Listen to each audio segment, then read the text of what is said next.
Fala galera, fala vinagrada, beleza? Tranquilo aí? Vamos nessa então. Hoje a gente tem uma GeoB aula 25, é o Oriente Médio, ou como queiram, né, a Ásia Ocidental. Então tá aqui Oriente Médio ou Ásia Ocidental. Essa expressão ela vem de um eurocentrismo, né? A Ásia que fica na porção próxima à Europa, por isso que ela é ocidental. Isso aí aos moldes europeus, né? O famoso eurocentrismo. Então, galera, o Oriente Médio é o nosso tema de hoje. Tá legal? Então tá aí o Oriente Médio. Na aula passada a gente já mostrou esse mapa que mostra aqui detalhadamente, né, os países. Eles são países, em sua maioria, de pouca extensão territorial, excetuando-se aí a Arábia Saudita, a Turquia, o Irã, né, o Iraque também poderíamos falar, né, que são um pouco maiores, mas são países de pequeníssima extensão territorial. Nós vamos falar do caso do Líbano, né? O Líbano, um país que agora recentemente sofreu aí com essa gigantesca explosão, um país em termos territoriais é muito menor, por exemplo, do que Santa Catarina, que já é um território, né? Santa Catarina, que é um pouco mais de 1% do território nacional. Então esse é o Oriente Médio. Então compreender o Oriente Médio, né, galera, né? Claro, né, ó, que nós temos, ó, 2/3 das reservas de petróleo do mundo. Legal? Não confundam com a Venezuela. A Venezuela é um país que possui as maiores reservas do mundo. Então aqui você tem um conjunto de países. Então, Arábia Saudita, Iraque, Irã, Kuwait, Bahrein, Emirados Árabes, Omã, Iêmen, todos esses países são grandes produtores de petróleo. Em especial aqui nós temos Arábia Saudita, Iraque e Irã, né, que são os grandes produtores do Oriente Médio. Então é importante a gente dar esse destaque, né?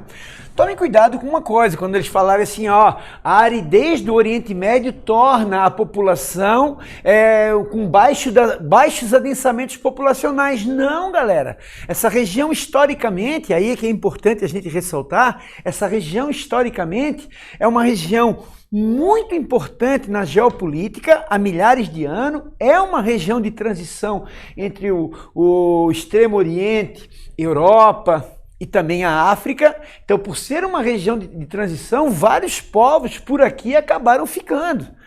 Até por isso, essa região é uma região de conflito muito intensa, milenarmente falando. É claro, essa questão aqui, ó, o petróleo, né, veio a dar uma conotação ainda maior em termos de problemas, principalmente, aí nós vamos trabalhar essa questão com a criação do Estado de Israel. Valeu, galera? Beleza? Depois eu vou mostrar mais detalhadamente quando a gente trabalhar a questão da Primavera Árabe.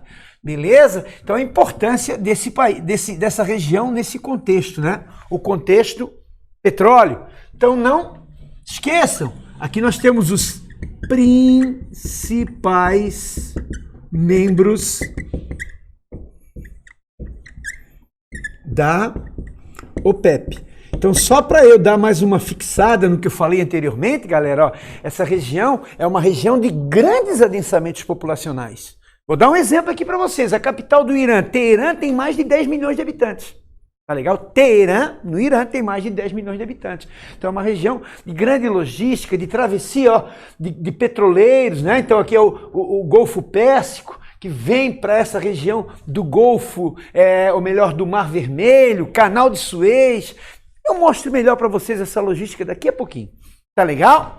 Então vamos trabalhar agora um tema bastante corriqueiro, galera, né?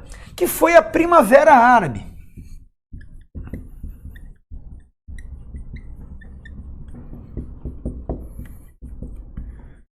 Aí quando te falam assim, só a Primavera Árabe, ela começa no Oriente Médio? Não, errado. Completamente errado, tá legal? A Primavera Árabe é árabe, mas nem todo árabe está no Oriente Médio, porque tem muito árabe que está localizado principalmente na África do Norte. Então, por isso que esse país aqui, ó, a Tunísia, tá legal? Então, a Primavera Árabe, ela começa na Tunísia. Né? Então, iniciou em 2010. Se quiser mais precisão, foi em dezembro de 2010. Tem um fato que vai ser bem marcante, quando um jovem, né, tunisiense, um comerciante, ele ateou fogo no seu corpo. E isso leva à revolta da população tunisiense, né, e, consequentemente, né, o governo é deposto. E dali há um efeito dominó no mundo árabe, em todos esses países aqui em questão. Ó. Tá legal, galera? Né? E aí, o importante, né, é compreender quais são os fatores que levam a essa grande crise da população ir para a rua. Vai se comparar muito com o Brasil. Então, a Primavera Árabe, né? O que foi assim importante em termos, né? A população, ó, população jovem. Ó, muita população jovem nas ruas. Eu vou destacar aqui esse país, ó, principalmente, ó. Esse país, tá legal? Fiquem ligados, ó. Tunísia, né? Vou dar um destaque aqui para vocês. Ó. Tunísia é África do Norte. Da mesma forma, né, como eu vou destacar aqui, que foi o grande destaque da Primavera Árabe logo depois da Tunísia, população jovem nas ruas. Aí a gente vai ter que lembrar aqui, ó, desse país, ó, o Egito. Tá legal? A imprensa, ela vai destacar na linha Vinagrão, né? Ela vai destacar pra caramba, eu vou dar uma ligadinha aqui porque de repente pode estar muito escuro aqui no quadro, né? Ela vai destacar os jovens no Egito, nessa praça, ó. Praça Tahrir. Tá legal? Aqui vão ter o quê? Grandes manifestações na Praça Tahrir. A pessoa, onde é que fica a Praça Tahrir? Praça Tahrir fica aqui, ó. Cairo. Ah, pessoal, o que é o Cairo? Cairo é a capital do Egito. Nessa praça, milhares de jovens. E aí você vai ter que lembrar de uma outra coisa aqui que é interessante, galera. Ó, redes sociais. Os jovens vão denunciar nas redes sociais o que está acontecendo com essa... O que é essa Primavera Árabe? Ó? É o desemprego, é a exclusão social, é a forte concentração de renda, é a pobreza, é a violência, o autoritarismo, as ditaduras que se eternizavam no mundo árabe. Tá legal? Então, só mostrando aqui para vocês, galera, né? Para que vocês tenham ideia, aqui teve alguns ditadores muito famosos. No Egito vai ser deposto Hosni Mubarak, que estava 30 anos no poder, e ele vai para a prisão. Tá legal, galera? Depois eles retiram ele da prisão porque estava velho, aquela desculpa, né? Aí você tem aqui, ó, Muammar Gaddafi, esse é o líbio, né? A Líbia é um país esquecido, ó. Depois que mataram o Muammar Gaddafi, tá uma rebelde para tudo quanto é lado, e o país não tem governabilidade em todo o território. Beleza? Mas o Muammar Gaddafi foi morto pelos rebeldes. Não admitiu, saiu do poder. Estava há quanto tempo? 42 anos no poder. Beleza? Ó, o Ben Ali. O Ben Ali foi o primeiro da turma, aquele que começou lá na Tunísia. Ele foi deposto do poder.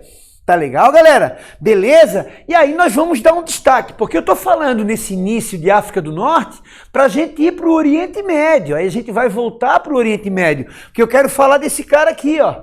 Bashar al-Assad. Aí sim eu tô falando da Síria. O país vizinho do Líbano, ó. Aqui você tem a Síria e o Líbano é essa partezinha branca aqui, ó. Tá legal? Essa partezinha branca, tá legal, galera? Então, é importante a gente destacar a importância que a gente vai ter que dar às redes sociais, né? Então, só para comparar aqui no Brasil, nós tivemos o nosso inverno brasileiro no ano de 2011, o Gaia já existia, eu lembro que a gente foi para as ruas, tinha um monte de alunos do Gaia, jovens pra caramba, que começaram, né, a se manifestar pelas redes sociais para denunciar os abusos no Brasil. Tudo isso começou com tarifa zero, né? Com o movimento do passe livre, a galera que não queria o aumento nos ônibus. Isso começa especificamente em Natal, no Rio Grande do Norte, e se expandiu para o Brasil inteiro. Foi a maior manifestação, talvez, da história recente brasileira. Talvez não, foi, em números, sem dúvida nenhuma. Tá legal? O gigante acordou, né? Vem toda aquela história do gigante acordou.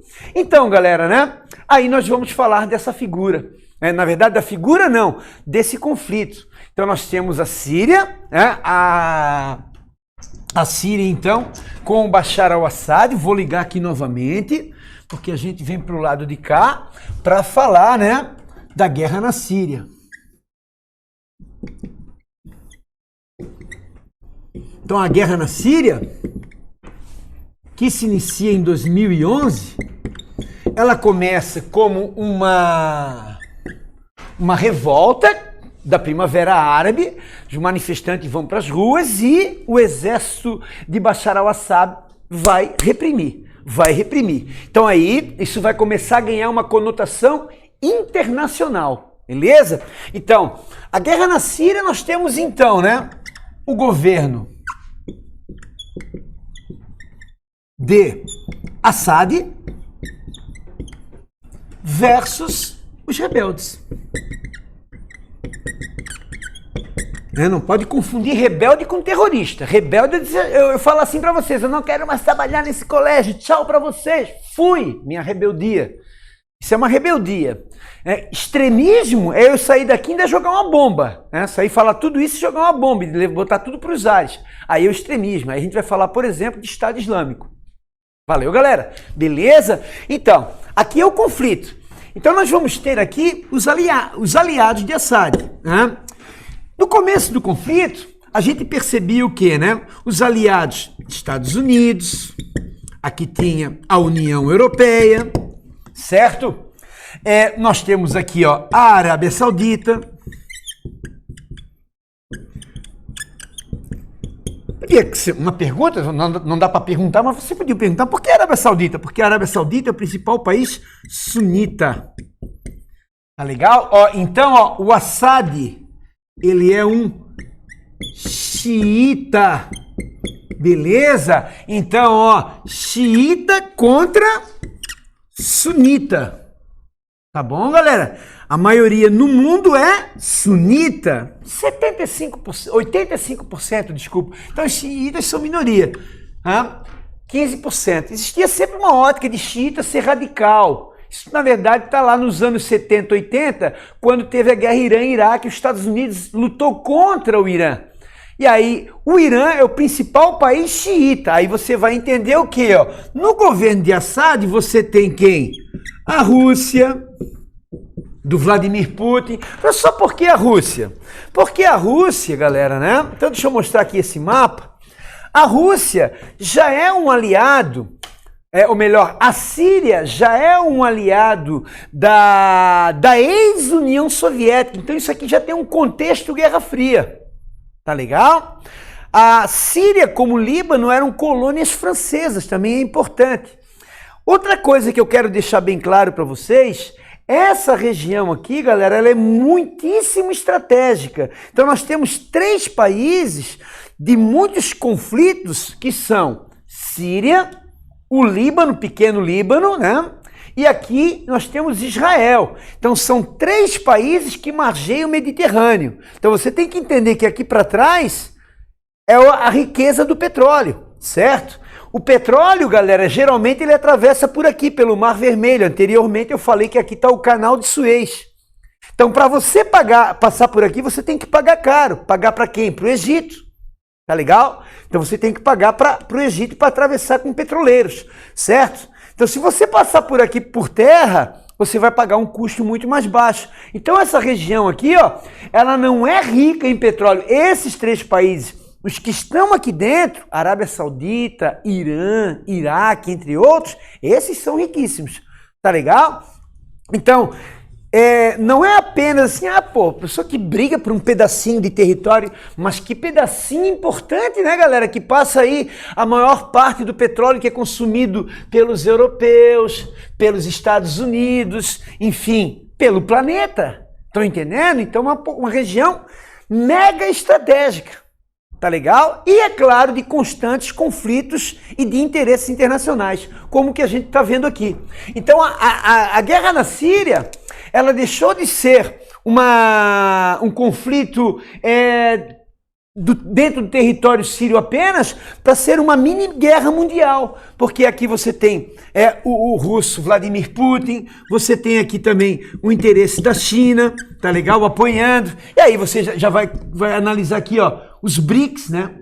Dois grandes representantes do BRICS, e é claro, aqui você também tem o Irã, beleza? Que é o grande representante xiita do mundo, beleza? Então é uma questão aqui, ó, religiosa.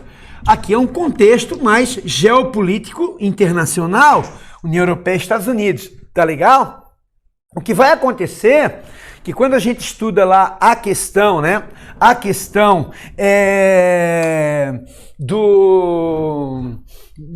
dos refugiados, que é muito importante a gente fazer esse elo para compreender as questões, é que em 2014 vai ser um ano em que a Rússia vai sofrer sanções econômicas internacionais da União Europeia e dos Estados Unidos, fruto daquele avião que foi derrubado lá na Ucrânia.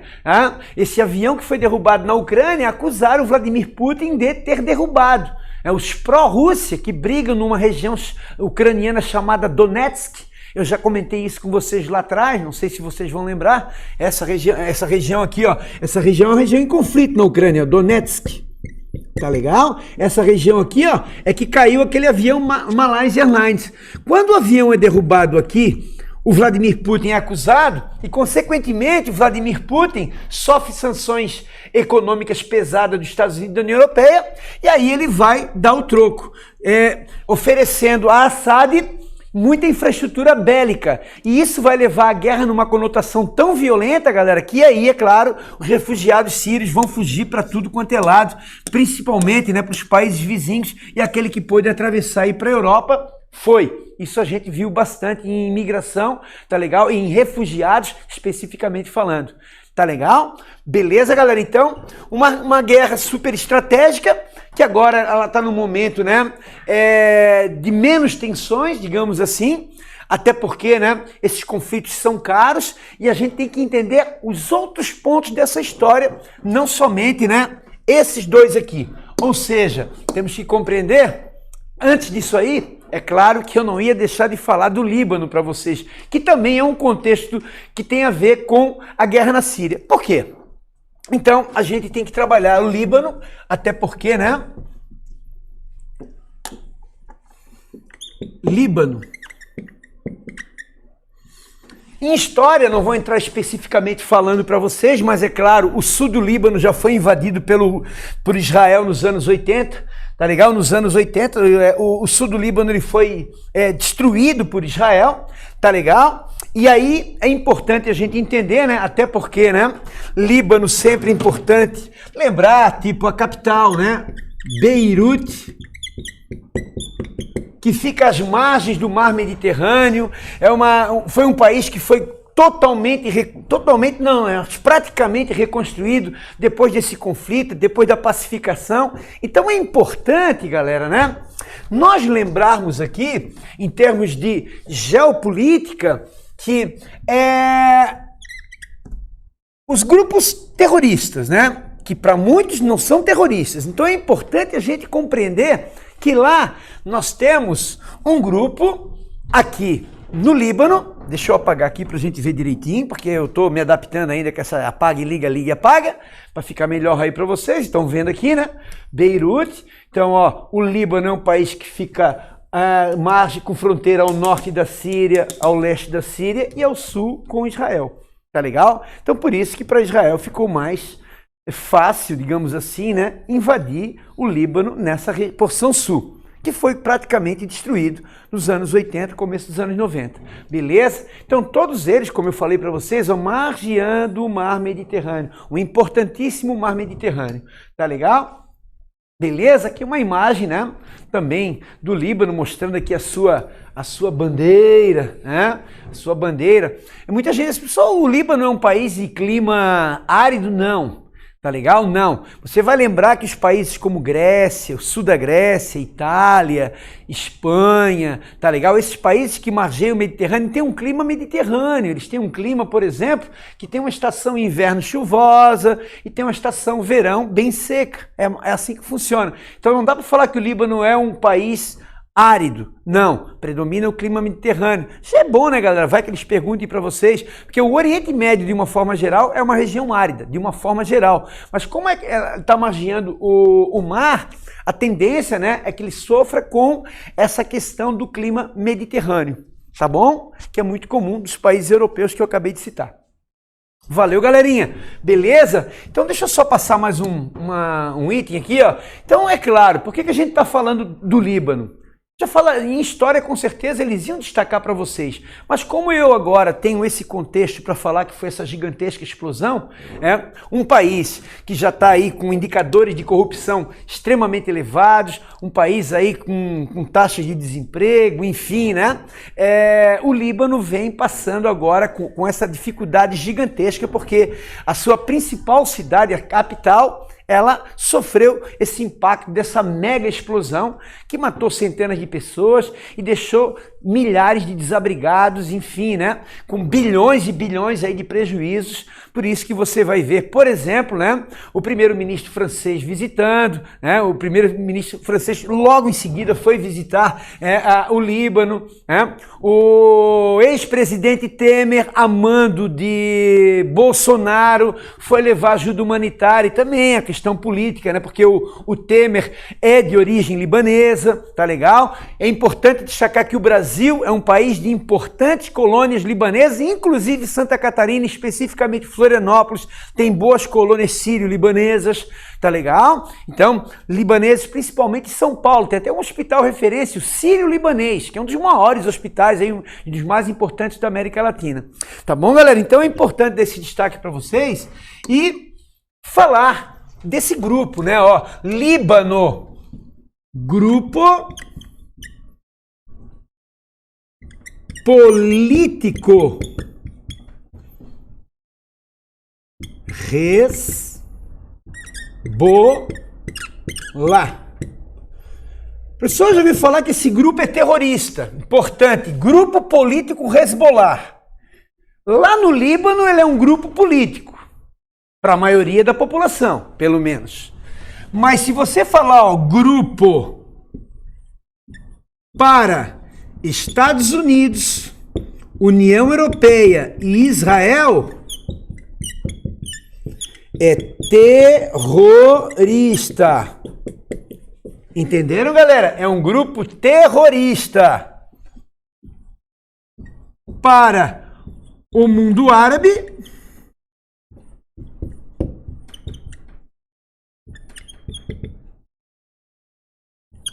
é um grupo político. Não tem todo mundo aceitar, mas é de uma forma geral.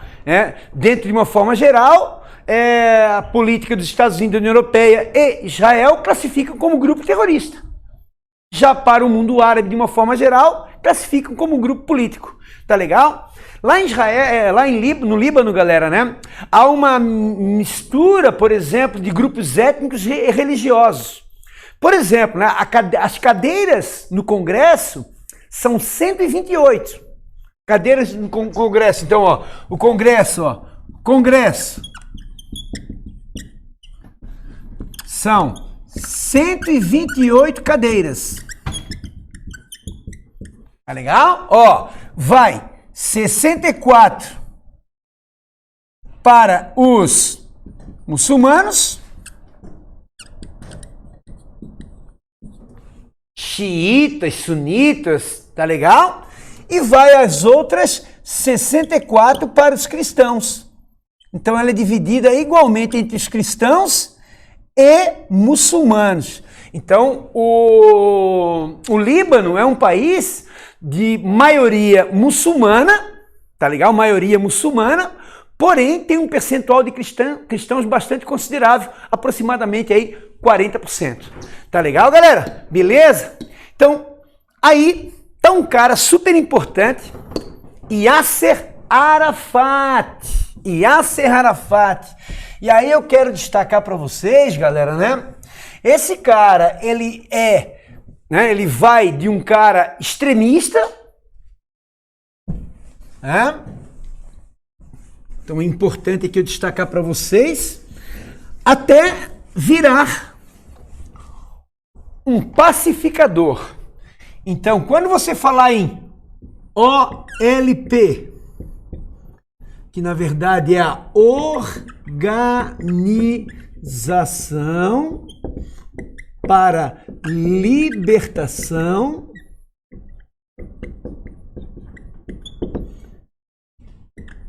da Palestina, dos povos palestinos, beleza? Então você vai lembrar do grande líder,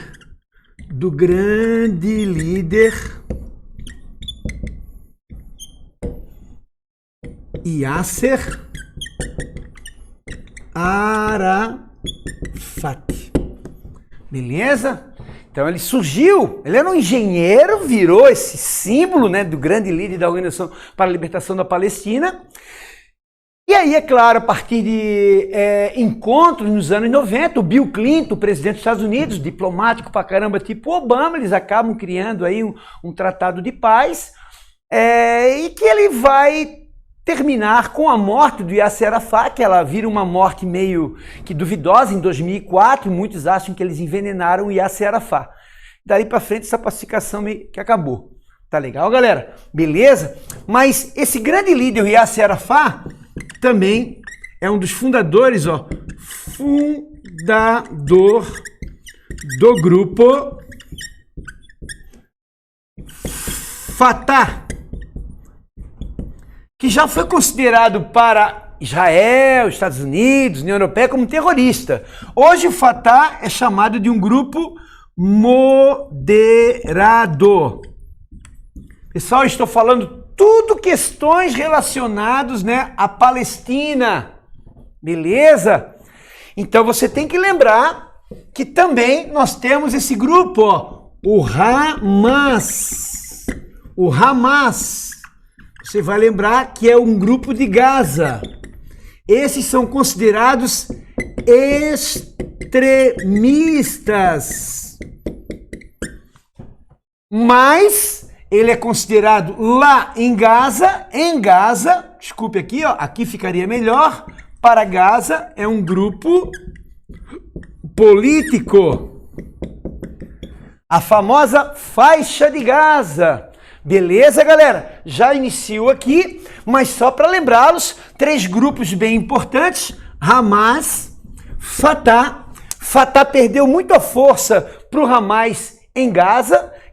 Hamas hoje, né, é predominante em Gaza, então age de forma extremista, tá legal? Então, é claro, para Israel, para Estados Unidos, para a União Europeia, Hamas é um grupo terrorista também, tá legal? Como é o Hezbollah no Líbano, tá bom, galera? E falando em extremismo, é sempre bom lembrar,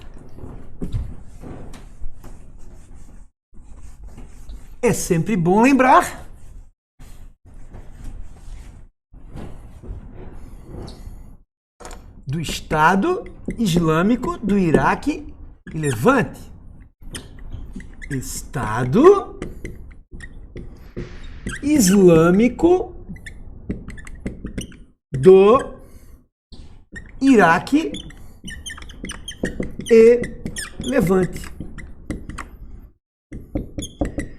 Então, vocês vão observar que o Estado Islâmico nada mais é, galera, né, do que um braço da Al-Qaeda que vai para o Iraque, vai se fortalecer no Iraque, principalmente com a saída do exército dos Estados Unidos, que vai deixar, é claro, desabrigada a população iraquiana. Lembrando que o Estado Islâmico do Iraque e Levante eles são muçulmanos sunitas extremistas. Então os sunitas vão ganhar muito mais essa denominação extremistas do que os xiitas, tá legal? Dentro de um cenário internacional principalmente a partir da criação do Estado Islâmico do Iraque e Levante. Tá legal? 2013, né? E você vai colocar ali, né? 2013, o surgimento deles. Beleza? E é claro, eles vão... Desculpa aqui, o professor não apagou o quadro porque ele esquece. Ele é tanso. Tá legal? Então aqui, ó, ainda em 2011, Estados Unidos retiram suas tropas do Iraque, abrindo espaço para a criação do grupo que adotou o nome Estado Islâmico do Iraque e Levante em 2013. Só voltei porque eu não esqueci de apagar a luzinha ali. Tá legal, galera? Então aí nós temos aqui, ó, isso aqui é uma chave mostrando, né, ó, esse é um representante do Estado Islâmico, aquele disse tem uma bombinha legal, né, a cara de assustado dos soldados dos soldados americanos que estão indo embora e deixando o povo iraquiano nas mãos do Estado Islâmico, que se concentravam no norte do Iraque. Tá legal, galera? Norte do Iraque. Então, lembrando vocês que o norte do Iraque foi uma região muito castigada na época que o Saddam Hussein, que era presidente do Iraque, ele bombardeou muito essa região porque aqui tem uma concentração de curdos. Então quer dizer que, né, o Estado Islâmico hoje, né, foi, ó, hoje praticamente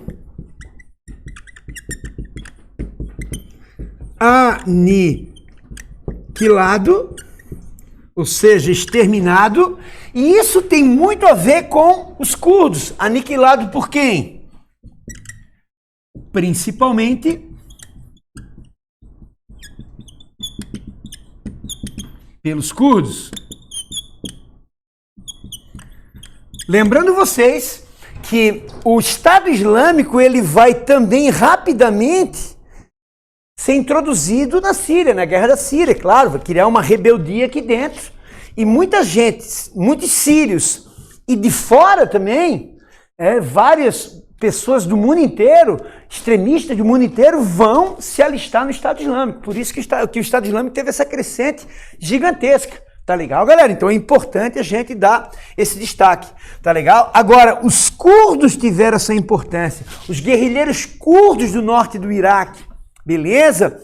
Também da Síria atuaram, mas do norte do Iraque, que eles vão aniquilar, né, o Estado Islâmico, tanto no Iraque como também na Síria, beleza? Então, os curdos, são os famosos povos sem pátria.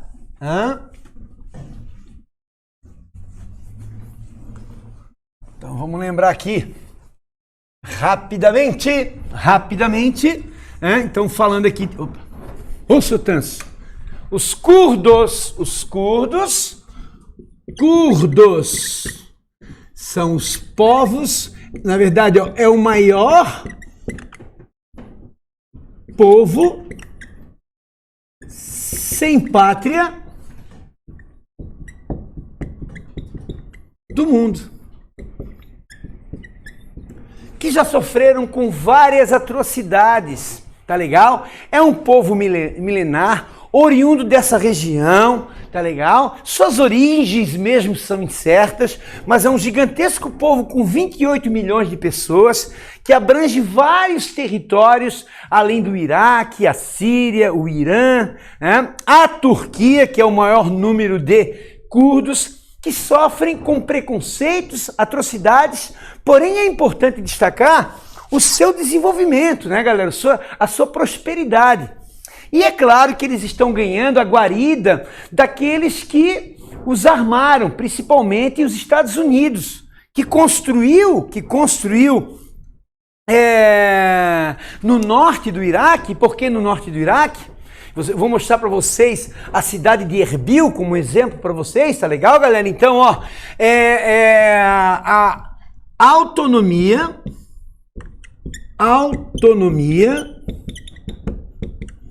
do Kurdistão iraquiano.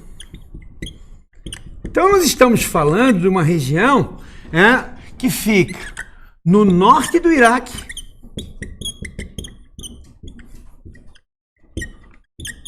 e muito, mas muito rica em petróleo. Eu posso dizer que ela é uma espécie de Dubai do Iraque. Então, uma região de forte prosperidade num país que foi arrasado por vários conflitos, invasões dos Estados Unidos, a invasão dos Estados Unidos, tá legal? E aqui você observa, ó, refinarias, campos de petróleo, aonde os Estados Unidos acaba de construir a sua maior embaixada. Por que será? Então hoje no Iraque, que é um país predominantemente xiita, então quem controla o Iraque são xiitas, lembrando vocês, galera, quem controlava o Iraque no passado, que era o Saddam Hussein, era uma minoria sunita. Tanto o Irã como o Iraque têm maiorias xiitas. Claro que o Irã é o principal país xiita do mundo, tá legal? Então uma imagem aqui para vocês, galera, né, da cidade de Erbil. Tá legal? Aqui eu fiz ao contrário, cabeção. Beleza, já acertei bonitinho. Olha só a imagem, galera. Não parece uma Dubai, uma região próspera? Eu falar que isso aqui é o Iraque, né? É o Iraque. Então, aqui eu estou mostrando um pedaço, né? Então você tem uma vastidão de uma cidade próspera, porque o petróleo tornou essa região próspera como Dubai. Claro que não vou comparar com Dubai, dizer que é igual, mas observem só como essa cidade de curdos, principalmente, tá legal? É importante dar esse destaque, tá legal? Como é que tá o tempo aí? 33 já? 36? Meu Deus do céu, então eu só vou terminar e encerrar minha aula, galera, né? Eu já comentei com vocês de fontes de energia. Aqui tá a imagem, ó. Ó a imagem da época do Obama, né? Aqui teve o acordo nuclear, aonde o Irã, isso aqui é o Hassan Rouhani, eu acho que eu tenho o nome deles aqui, peraí, tenho acordo nuclear entre Hassan Rouhani e o Obama, tá legal? Onde ele libera os fiscais da ONU para inspecionar as atividades nucleares e a partir daí liberaram o Irã para entrar novamente no mercado internacional, coisa que ele sofria, né, retaliações, embargos, né, do mundo em relações comerciais, principalmente o petróleo, que o Irã é um dos maiores exportadores do mundo. O que vai acontecer? O acordo nuclear ele perdeu a validade e o Trump não quis renovar o acordo nuclear. Mais uma do senhor Trump, que coloca em ameaça aí, né, galera? Vamos lembrar, coloca em ameaça o Irã, porque, não o Irã, mas o mundo, porque o Irã pode passar a enriquecer o urânio até produzir a bomba atômica. Tá legal? Então, não era o que a União Europeia queria, porém, o Trump não decidiu renovar o acordo nuclear. Mais uma de Trump. E assim fechamos nossa aula de hoje. Valeu, galera! Até a próxima aula. Nós vamos trabalhar Ásia ainda, beleza? É a Índia, a Oceania e tem mais outros temas que eu vou incluir a mais aí para vocês. Valeu, galera! Um abraço!